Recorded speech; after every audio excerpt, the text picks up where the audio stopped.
Good afternoon, everyone, and welcome to this week's edition of the Southwest Herts, Link for Growth Southwest Herts TV show.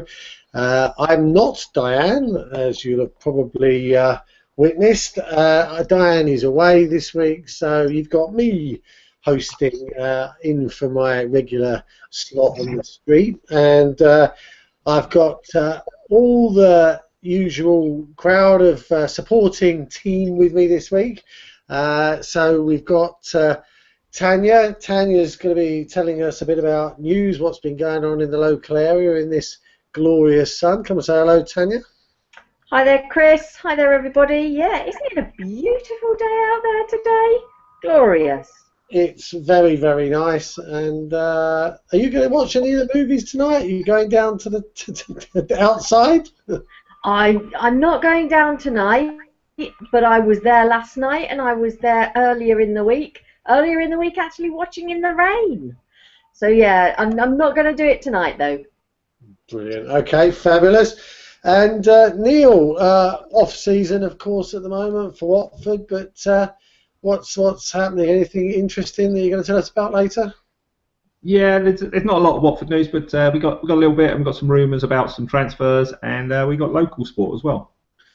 Fabulous stuff. And Catherine will be joining us a little bit later, as I said, because she's involved in, well, it's not something local, but there's been a stabbing in London, and it's indirectly affecting Catherine. And so, not that anybody's been stabbed in her family. I don't want to alarm anybody, but she's been caught up in something to do with that. So she'll be joining us later with all the stuff that's happening locally and charity news. Now, I haven't fed Catherine with a whole load of information, so it might be a bit of a shorter show than you're used to. But hey ho, will be business and programs as usual from next week, hopefully. So I'm just going to give you a quick roundup of what's happened in Link for Growth this week. And if you do want to contact the show, you can get us on Twitter on the at L4G SW Herts. I've got a little feed set up so I can watch what's going on there. So if you do fancy making some comments or whatever, then do use that facility to do so. So this week just gone on, of course, it was the start of a new month on Monday, and we're back into August. So the last official month of the summer, and September, of course, the nights start to draw back in again, and we get the water on the windscreens in the morning and all that kind of stuff happening again. So what we've got, last week we had the kitchen on Monday evening at 5:30. And also after that, the mingle, the L4G mingle. If you don't know what that is, it's basically an opportunity to get a bit of practicing with Twitter. So if you see me at an event and you want to know a little bit more about that, do catch me and ask me. We had Regis in Clowney Road on Wednesday. A good turnout down there, actually, and they've redecorated the ground floor down there, so the rooms are a bit different than they were, but good crowd in there, and some interesting new people coming along to experience Link for Growth for the first time, which is brilliant. On Perk, we were over in Carpenter's Park in the very popular and busy independent coffee shop that's in Delta Gain there, and we regularly get the ex-chairman of the council there, Eric Bishop. So if you want to come over there and talk to somebody that knows an awful lot of what's going on in the council and around in the surrounding area, then do come and join us at that one whenever you can. And then today we had the CSR luncheon at Rickmansworth. Let's say a quiet group today, but a very useful session for those people that did attend, with lots of information and signposting to people who can help them. And of course, tomorrow I will be at the market, so if you're interested in being introduced to any of the market traders, or you fancy getting some fresh fruit and veg, or even some hot food for lunch or anything, then do join me. I'll be at the Barracuda restaurant there by the bridge, by their flyover, from 10 o'clock onwards. So that's me all done. Tania, what have you got? I'm not going to I'm not going to preempt everything you're going to tell us. I'm just going to ask you to roll on through it. So what have you got down there? Hi, Chris. Yeah, I've got some interesting information here about the employment figures in Hertsmere. So the Hertsmere area, apparently, it's the lowest level of unemployment in the borough since ever. So there's been a further drop in June 2015, and that it's a 3% drop, which is quite a lot in people claiming out of work benefits, and it's now got the unemployment rate at the lowest rate ever. So it's below 5%, the lowest since 2005. Of course, the local MP, Mr. Dowden, is very, very pleased about this, Oliver Dowden. And he says figures showing unemployment is growing across all the regions. Sorry, employment is growing across all the regions and nations of the UK. So that sounds like a brilliant news, doesn't it? The number of people locally in Hertsmere relying on key out-of-work benefits fell since 2010 by 926 in the Hertsmere area. So that's a 56% drop. That's an enormous change. That's an enormous reduction. So I don't know whether this is number crunching or whether it's changing boundaries or whether actually people are more in employment. I don't know whether you've got any idea about that, Chris, but clearly the figures seem to suggest that we've got more people in employment than ever before. It's always a tricky one, isn't it, to sort of try and understand with these figures what they're actually including and what they're excluding. So I guess what they're basically saying is the people who are actually claiming benefit. Now, whether that means people are in work or just not claiming benefit or not allowed to claim benefit, or in fact have started up their own enterprise. And we know that there's 6.7 million micro businesses around the country. But you know, if it's a reduction in the number of people who are claiming, and the majority of those are meeting their needs in other ways, that has to be good news, doesn't it? It does, doesn't it? Absolutely, Chris. And as you say, so long as their needs are being met, that they are meeting their needs in other ways, it's got to be good news. The only question is whether actually it's just manipulation and people who now can't claim those benefits. So that's the only potential fly in the ointment. But otherwise, it's got to be good news. It's got to be. Fabulous stuff. I don't know what the figures are in the Watford area, but my guess is in terms of the area. I was having this conversation with someone earlier today. Actually, it's a pretty good, vibrant, buzzing place around here right now. You know, we only got to go up to the top of the town there to people have got smiles on their faces at the moment. I'm not sure it's all down to the fact that people are on holiday or the kids are off. I think it's just it's actually Watford, compared to what I remember as a kid when I was growing up here.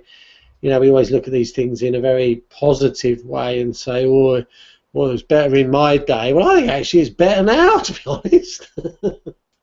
I think you're right, Chris. I think actually, exactly as you say, if you look around the town centre, if you look around the people walking around, people do seem to be really quite positive, really quite cheerful. They seem to be sort of just looking around, just on observation. They seem to be sort of enjoying their lives at the moment. And there's plenty going on, so maybe it's because actually we've got more employment and we've got more things to enjoy happening around about the area. So yeah, like you, I've got no figures, but it seems to be a pretty good place to be at the moment. Fabulous stuff. Right, okay, on to your next item. The next item is not such good news. So 2 years ago, there was a little girl, a little 6-year-old girl called Laura Fernandez Pontes, who was killed after being hit by a car in Hayling Road, South Oxley, in July 2014. And that's clearly a very, very sad incident.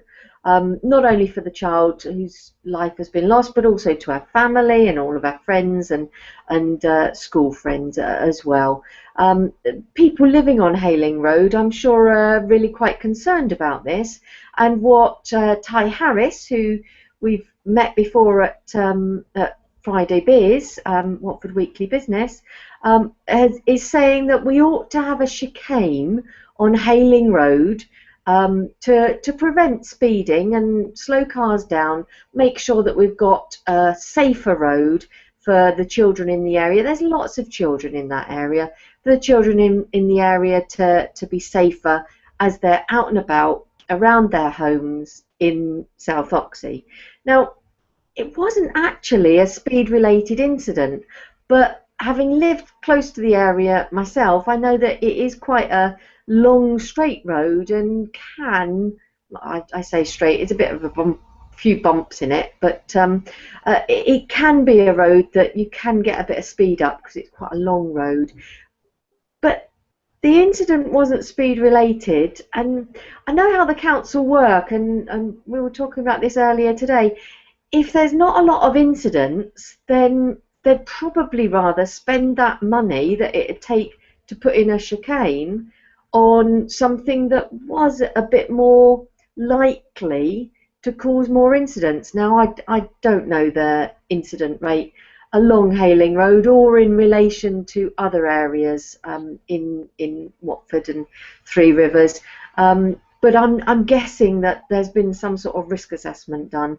What they've done instead of a chicane is they've put up those speeds warning signs that are solar panel charging, so it doesn't cost any electricity to keep the speed signs going, that tell you slow down when you're going too fast. Because it will be, it's a town road, so it'll be a 30-mile-an-hour zone, I'm guessing, and they've put up these signs instead. I'm sort of guessing that they've decided that that's enough, given the risk that's presented by this particular road. Not sure. Maybe you know some more about it, Chris. Well, I don't actually know too much about this incident itself, and you say it wasn't speed related. I'm not quite sure what the circumstances were. Maybe it was not over the speed limit, but obviously there was a car and a child came together there. So I guess they're saying, well, it wasn't really related to speed, so if we slow cars down, we're not really solving a problem that we've witnessed. So warning signs, sleeping policemen. I don't know the road well myself. I don't know exactly where this school is. I know of South Oxley, and I've driven around there, but I don't know this particular one. But I suspect, like you say, unless there's a real, if there was 2 or 3 incidents, I'm not saying deaths, but 2 or 3 incidents over a fairly regular period, then I suspect the council would act in that circumstance. But yeah, it's not an easy one, is it? But I guess Ty will carry on campaigning to have something done, and that's him doing his job, I guess. That's right. I think you're absolutely right, and it's important that we raise the profile of incidents like this. But I also think, Chris, that it's quite important that I'm sure it still happens now. I remember when I was a child learning the Green Cross Code: stop, look, and listen. And what's really, really important is that we are great role models for our children, and we help them to learn to manage risks themselves. Now, if this wasn't a speed-related incident, I don't know, it could have been anything related, but actually keeping people safe is more than just putting in road calming measures. So So difficult incident, because clearly someone's very, very sadly died, but maybe not the most important place to put the limited finances that we've got at the moment. Yeah, no, I've nearly crashed into those chicanes myself as well. So they're not. Yes, the trick, Chris, is to keep your eyes on the road and keep concentrating. You've got so many things going through your head sometimes that we can all daydream a little, can't we? The worst, they pop up where you don't expect them sometimes. Exactly. If you haven't been down the road for a few months and then you've got a chicane in front, it's like, what on earth's going on here? Okay, so yeah, that's a very sad story and one that's continuing clearly. So let's get to some more cheerful stories. Yeah.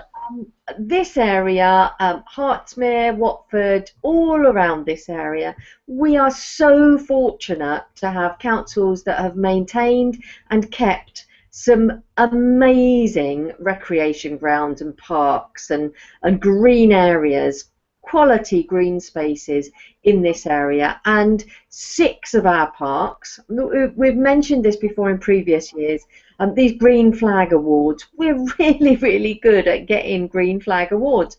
6 of our parks across Hertsmere have all retained their green flag awards this year.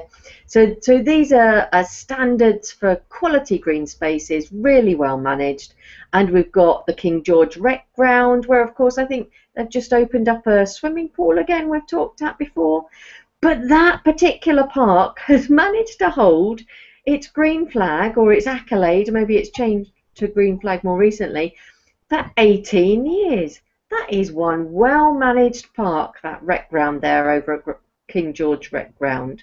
Then there's Fisher's Nature Reserve in Bushey.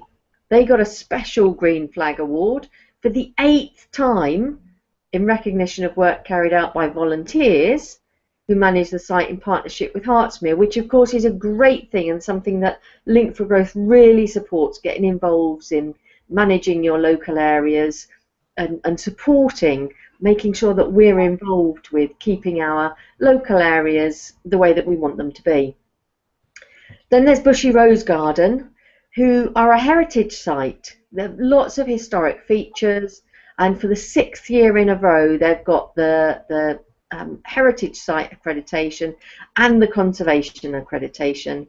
Then there's others all the way over the area. We have Oakmere Park in Potters Bar, Aberford Park in Boreham Wood, and Parkfield in Potters Bar, all also getting their green flag awards and holding on to them for years and years and years on the trot. So summer, great time to be out there enjoying all of these brilliant open spaces. Yeah, we covered this very briefly last week because 8 of the parks in Watford have also got green flags, and I think another 3 in 3 Rivers or 4. I mean, there's about 17 or 18 in the area around us. I mean, what an accolade. I mean, it's a lot of that's obviously, some of that is rangers and paid for conservation work, but an awful lot of it is people just lending a hand. There's a green gym, I think, that goes down to Canterbury every week, and they're out there doing stuff. I don't know what they're doing, but I've never been, but there's loads of stuff going on with people. I know there's a chap, Sandy, who's part of the Oxley Village environmental group. He looks after Oxley Park down by Bushy Arches down there, and puts in paths and builds wood walls and gets groups of kids down there. I did an interview with him once, and he's also involved in the allotments. And yeah, these people are really unsung heroes, and this is one of the things that we want to be doing over the coming year in Link for Growth, is bringing these people into groups for things like sustainability and starting to really report on all the good stuff that's going on, because nobody knows this stuff. Where do you put this stuff? And it's like, if the papers don't pick up on it, then then no one knows. That's it. And it's a really, really important thing to do. We know, we've heard from Linda over at the kitchen in Croxley, that when a park isn't looked after by its local people, the change to the local park and the change to how it's used is really disappointing. So, and it really makes a great difference to the people who do want to use the area. So yeah, it's really, really important that these unsung heroes get an absolute accolade and respected and thought highly of for the work that they're doing. Brilliant. Yep, brilliant stuff. Okay. And on the other hand, the tow rags that come into our parks, our communal areas, and pinch things. So over in Leavesden Country Park this week, there's a handmade bench, squirrels carved into the arms, beautiful thing, must be really, really heavy, 7 foot wide, secured to the ground with metal rods, that some blooming tow rag has pinched at some point between 10 AM on Tuesday and 7 PM on Wednesday. So between Tuesday and Wednesday, this huge freight thing has been shifted, taken out of where everyone has got the opportunity to look after it and moved somewhere else. Who knows where? Clearly, it's quite a visible thing, quite a distinctive thing. So if you see anyone who suddenly has a big 7 foot squirrel park bench in their garden, please contact the police on 101, because it might be quite nice back in Leavesden Country Park. Yeah, I mean, I grew up around there, and that was part of the Leavesden Mental Hospital grounds, and that where that park was actually, you know, leading into the farmlands, and I think there was some nurse accommodation and stuff sort of around there as well. But it's like, what on earth possesses someone to go and... It's not something you can put in a rucksack, is it? I mean, They must have had a big lorry or a truck or something. How on earth? They must have had a lifter or something. It must have been really heavy. Goodness gracious. Unbelievable. Well, that's not so much good news, but if you, like you say, if you do spot someone with a park bench in a place where there shouldn't be a park bench, then you know what to do. Absolutely. And some more slightly sad news. A beloved school swimming pool is going to be demolished. It's waiting for bulldozers, despite the best efforts to save it. So this pool that was on Kings Langley Secondary School campus, it's been there for 40 years, and now it's drained and it's going to be demolished. The school are going to... The swimming club, formed in 1972, accommodated about 1,000 children, but the swimming club is going to York House School in Ricky instead. So 40 years, and the current school caretaker has been looking after it for the last 16 years of its life. It's now going to be gone, and the kids are going to be moving for their swimming lessons and for their swimming club over to Ricky. So more changes. Yeah, that's a shame, isn't it? I mean, but I know, because the Watford Grammar had a swimming pool that was that it just they are incredibly expensive to maintain and manage, and you know, you don't need one in every school, to be absolutely honest. You know, they are specialist pieces of equipment, and we have to accept that if people want to swim, they're going to have to go to places where, you know, consolidate the resources, basically. That's right. That's it. And if you can do that, then actually, when you get to those pools, you get better pools, better areas to enjoy yourself. So yeah, sad for those people, but hopefully their resources will be better in the long run. Yep, absolutely. Okay. And that's me for today then, Chris. All right, one last little bit of an update. People may have followed the story of my mother, who was reported to have fallen over in the bedroom and been extracted from the house through the bedroom window. Well, she fell over in the bathroom actually, and she was extracted through the bedroom because actually she was in such a bad way they couldn't get her down the stairs. Because she was a Bless stair. her. So and then her blood pressure was worsening, and she was losing a lot of blood. But anyway, they managed to get her out through the window with a winch and God knows what other stuff. But the Red Fire Watch did an amazing job. 2 ambulances, even the air ambulance turned up, but wasn't needed. But anyway, quick update. She did get told by the hospital today that she would be able to go home. Yay!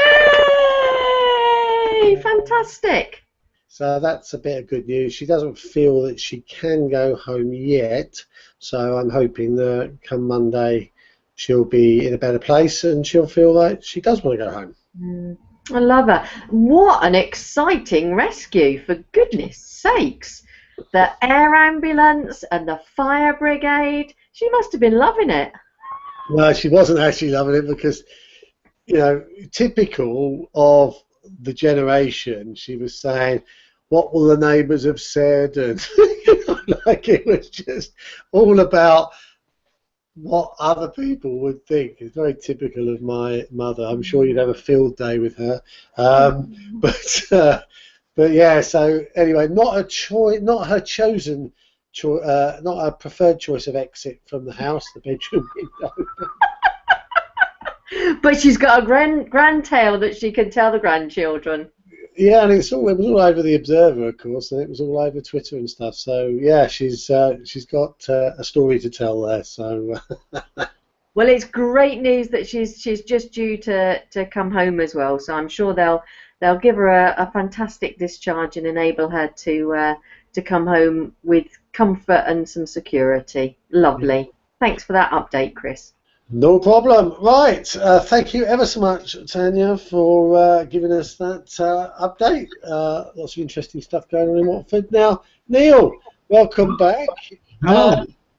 So, tell us, it's a quiet season, obviously, at the moment for Watford, but even though there's no action on the pitch, as it were, there's lots of stuff going on. I mean, they're building a new shop down there, actually. Every time I drive past it to see my mum, I see this massive shop that they're building. I mean, obviously they're really going to town on upgrading the whole facility down there, aren't they?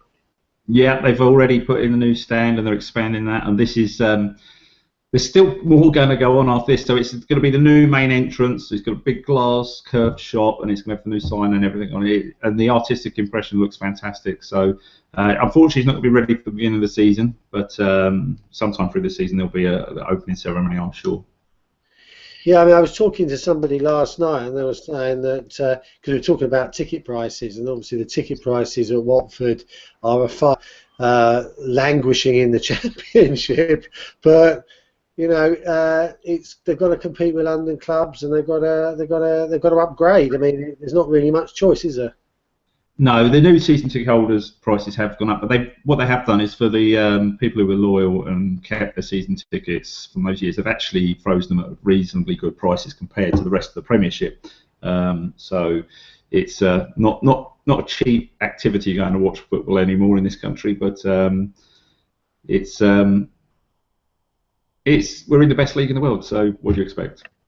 Yeah, I guess so. And what we were saying was the actual benefit to the town, even if you despise football with a vengeance, the benefit to the town of the club and all the work that's going on there is fairly significant.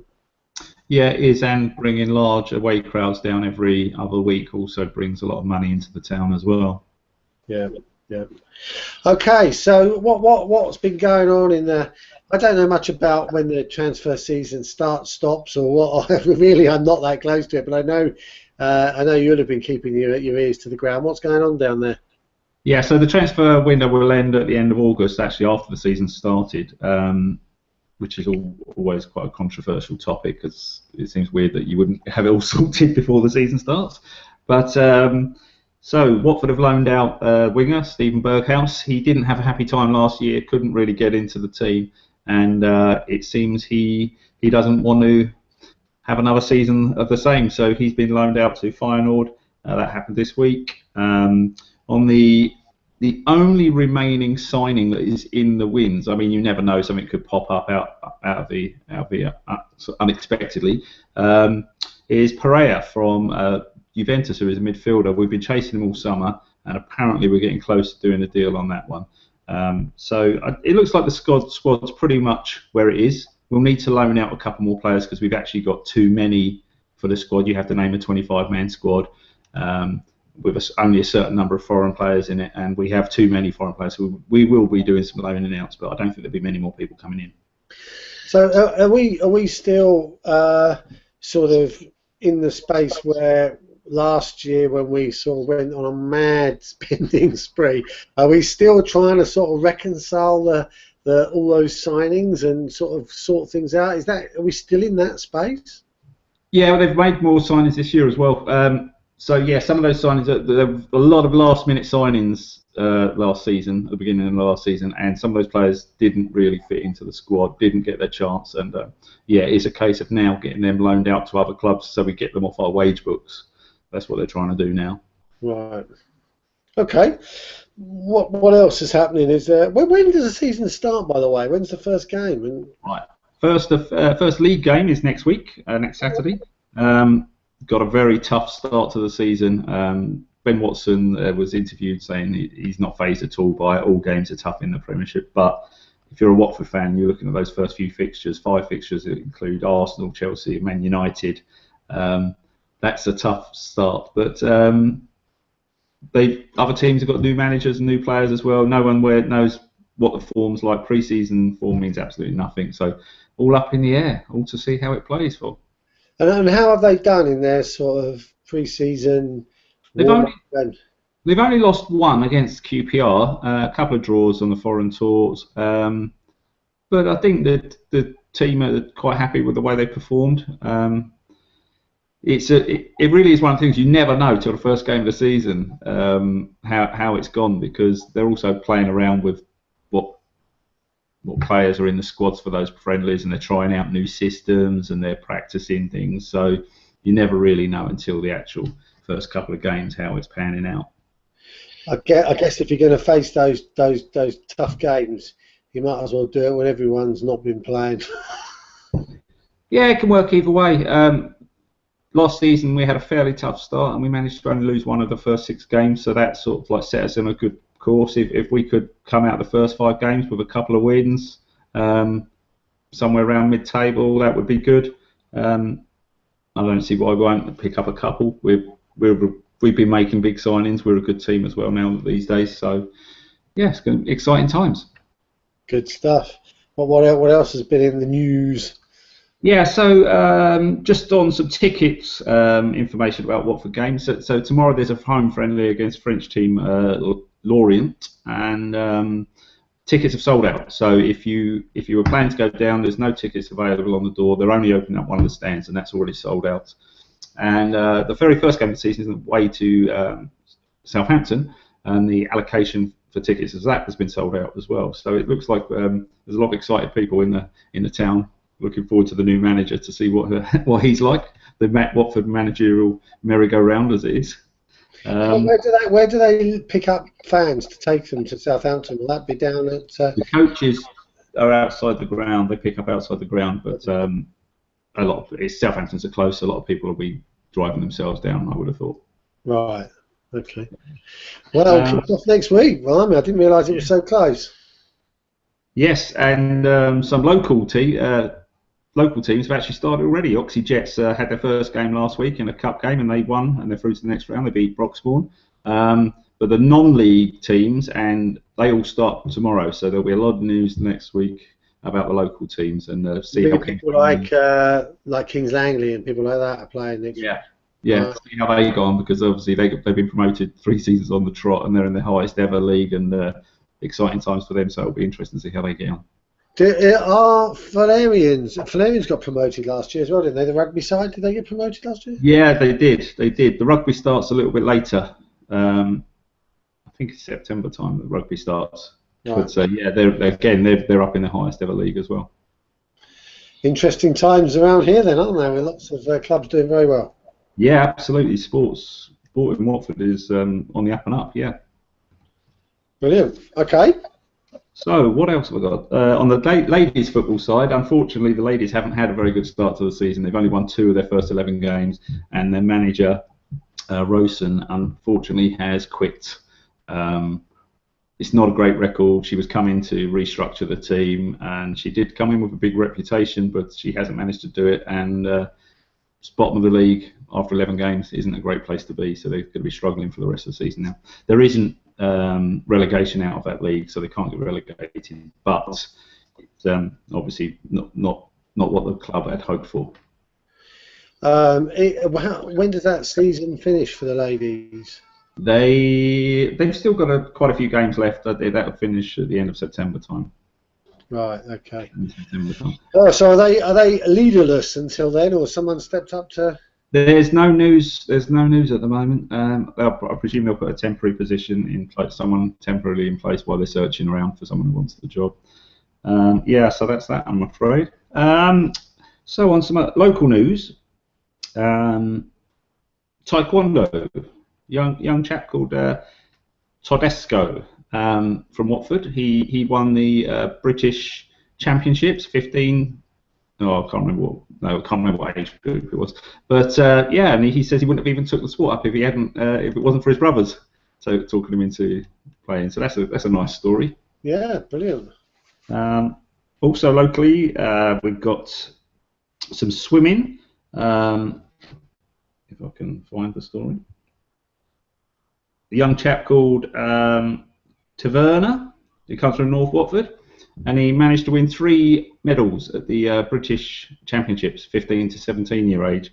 So that's a great achievement from him, and he's getting close to the top ranks now. He's going to be, within a year or 2, he'll be old enough now to start competing with the big boys. May see him in the 2020 Olympics if we're lucky. He'll be aiming for that, that's for sure. Absolutely. So that's about it on the local news. I believe you had some table tennis.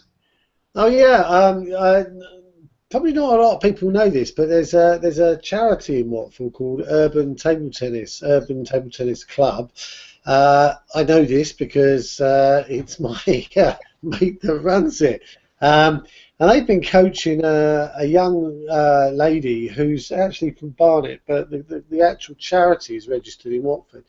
And a lady called Denise Payet, she and a couple of other players came 5th in the Team European Table Tennis Championships for under 15, which is a phenomenal achievement, bearing in mind that our ladies have been out of world-class table tennis for a long, long time. So there's some good young junior women coming in, and hopefully that looks like it will put us in good place. Now, the interesting thing about Urban Table Tennis Club is that they don't rely on any funding from external sources. So the model of the club is the people that play are funded by the parents, and it's a fairly small sum of money, but they pay on a regular basis. But it's a sustainable model which could be replicated in all the other, if you like, fringe sports like badminton,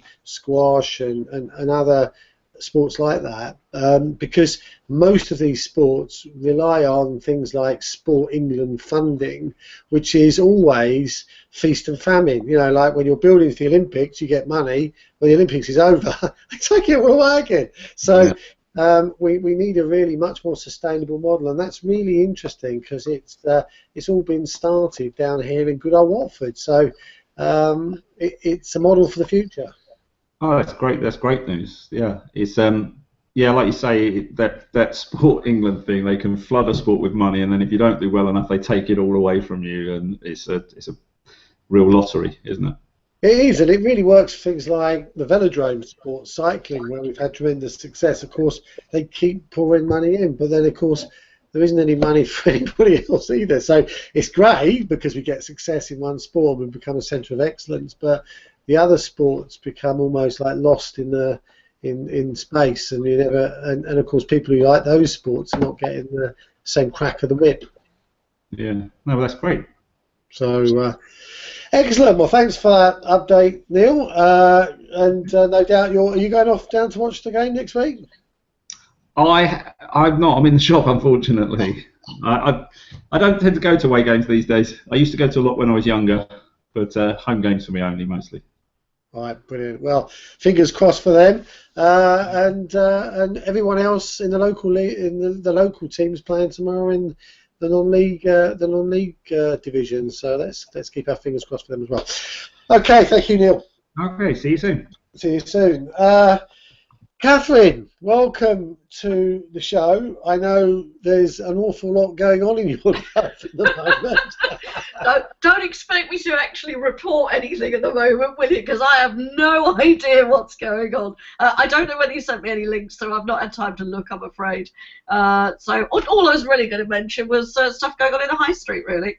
Yeah, we've got big screen, we've got big beach, we've got films coming up over the weekend, something for the kids, Lion King's happening on Saturday, and then Star Wars is happening again in the evening.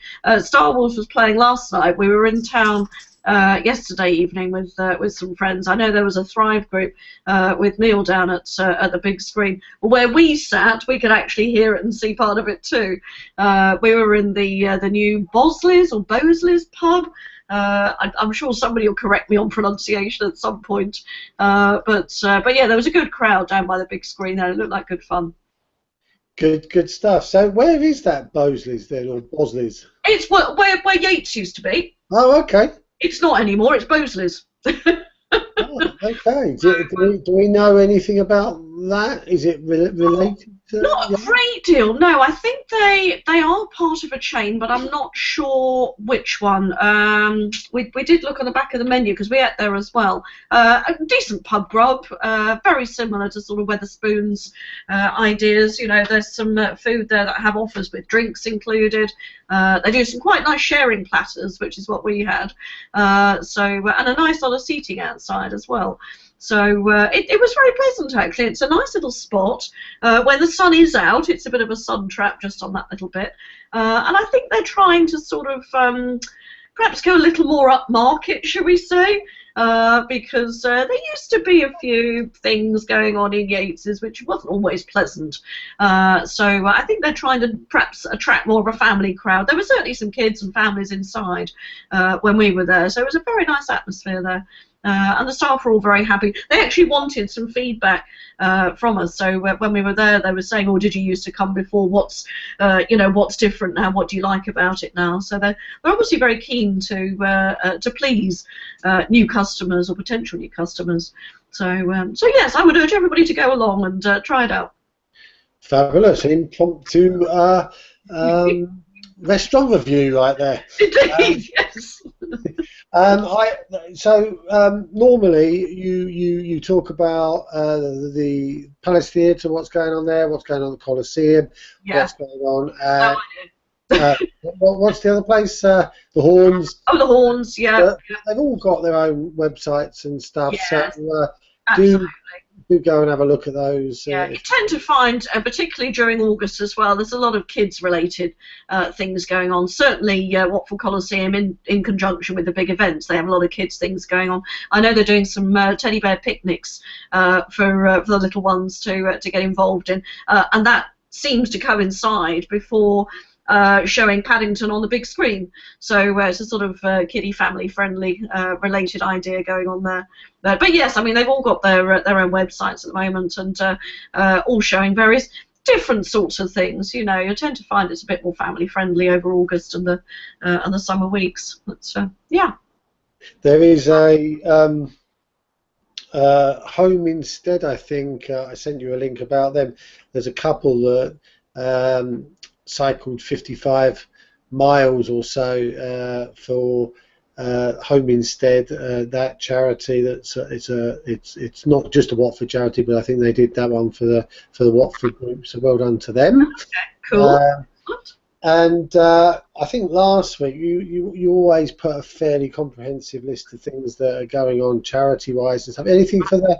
Oh, I need to talk to you about something to do with the Michael Green Foundation, because one of the things I want to do is I want to do an interview with. In fact, this is open to anybody really in the local area, so I'll chuck it in at this point.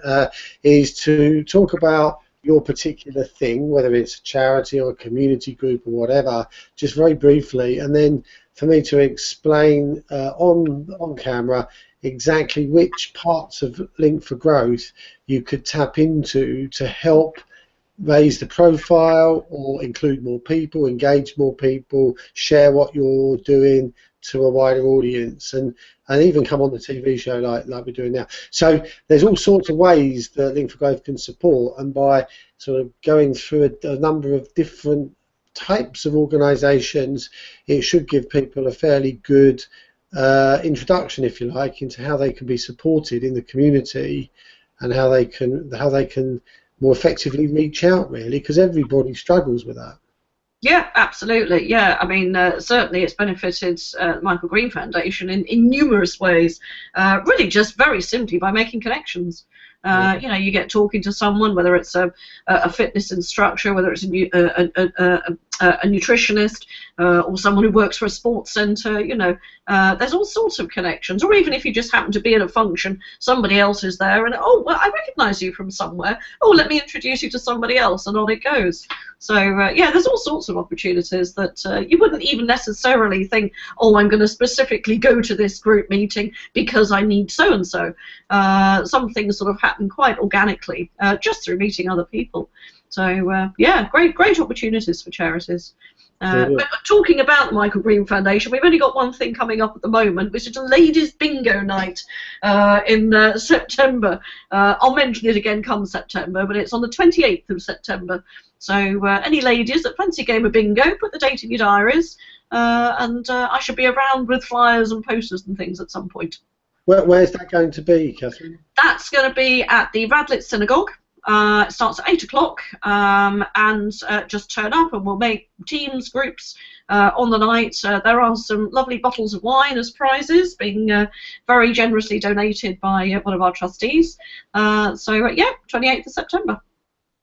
And there's always loads of stuff going on with the piece and all that. Absolutely. Again, they've got a very comprehensive website. They've got a very structured website. It's very easy to see what they're doing. I think they've got Push It for the piece coming up soon. It must be the next couple of weeks or so. So yeah, hop on along to their website, Peace Hospice Care, and sponsor them, doing something. Just a point on charities. Anybody watching who knows people who are involved in charity, you will not maybe be aware of the Corporate Social Responsibility Luncheon, CSR Luncheon, which happens on the first Friday at Rickmansworth at Scotsbridge Mill, which we had today.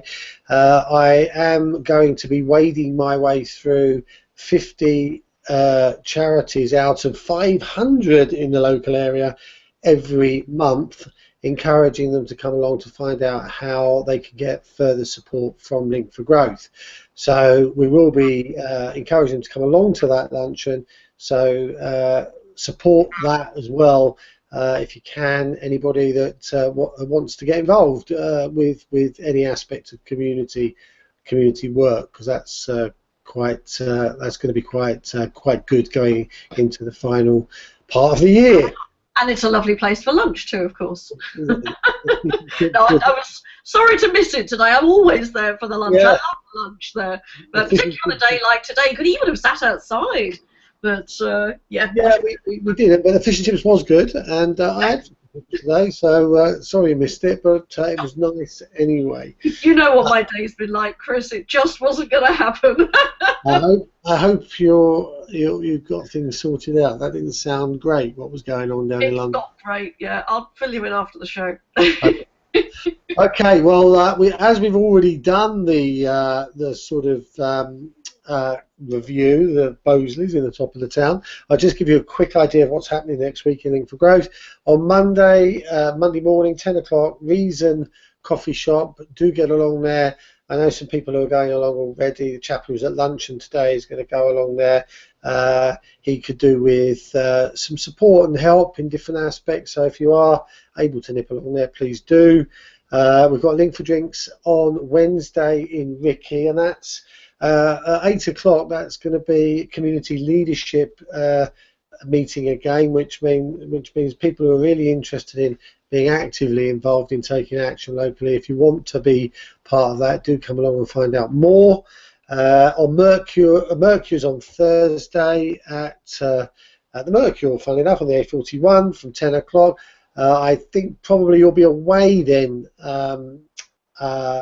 Catherine. Yes, I shall be away next Friday. Yeah, so I will be there caretaking that one. And that's it. That's basically next week in Link for Growth, I think, unless I missed something, but I think that's about it.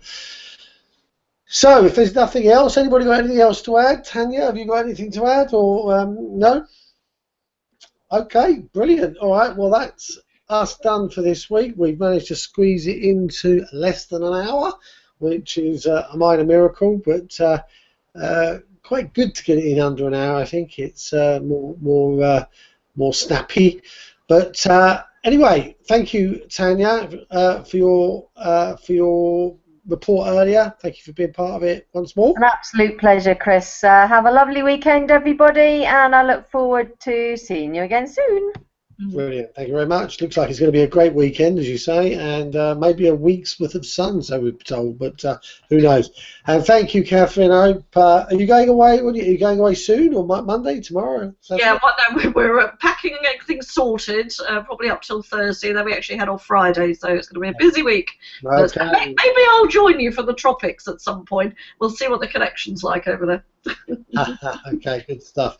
Okay, well, thank you very much. Thank you, Neal. I know you've probably gone back to the shop or busy doing something. Thank you for watching this show, and we'll see you again next week, although it might be a bit thin on the ground if everyone's away. I know Tania's away, I know Catherine's away, so you might just be left with me and Diane. But hey-ho, we will be here. So thanks very much. Cheerio for now.